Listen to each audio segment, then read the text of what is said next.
Dwi'n hoffi mynd ar wyliau i Iwerddon a hefyd i Ffrainc, ond dwi'n hoff iawn o fynd o aros yng Nghymru ac o fynd i Orllewin Cymru i Gaenewydd.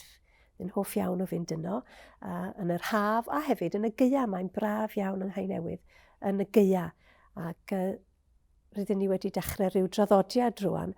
Dyn ni'n ymuno gyda bobl lleol ac yn mynd i nofio bob dydd Calan yn y môr. Pan fyddai'n mynd ar wyliau, dwi'n hoffi gorwedd ar y traeth o darllen. Ond yn anffodus, dyna gas beth fy ngŵr. Felly beth ni'n tueddu wneud yw mynd i lefydd sydd o ddiddordeb hanesyddol ac yn ei wrth yn bodd yn crwydro eglwysu a chestyll a llefydd diddorol fel yna. O dros y blynyddoedd, dwi wedi gorfod cyfuno gwyliau a gwaith. Dwi wedi bod yn ffodus iawn i gael gwahoddiad i fynd i sawl gwled dros y byd i gyd, efo nghanu felly ar delyn wrth gwrs. A dros y blynyddoedd dwi wedi dod ar teulu efo fi. A dwi wedi bod i Japan, a dwi wedi bod i Lydaw a'r Almaen, a Iwerddon, a America wrth gwrs. A dwi'n meddwl mai, yr ymweliad yna oedd yr un gorau oll.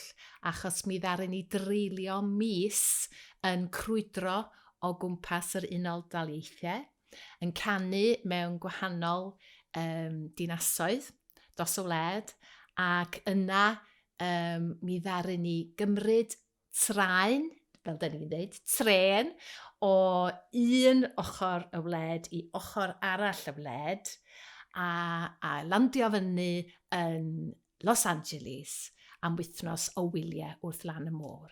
So honna di'r atgof gorau o wyliau. Mae'n dibynnu sut dwi'n teimlo. Weithiau dwi'n licio ymlacio, ond hefyd dwi'n licio nofio, beicio, cerdded. Wnaethon ni dreulio 6 mis yn Seland Newydd pan oedd y mab yn 2 mlwydd oed, a wnaethon ni lot o gerdded yn fanno. Ar yngwyliau, dwi'n hoffi mynd i'r Drwydston yn Sir Benfro, gwestydd i'r Drwydston sydd ar greigiau yn edrych lawr dros y môr, mae'n fendigedig. Mae'n hoff iawn o fynd i fanna, wedyn mynd i grwydro o gwmpas. Mae'n neis. A hefyd dwi'n hoff iawn o fynd i dde Ffrainc ac aros mewn lle o'r enw Antibes, sy'n agos iawn i Cannes neu Monaco.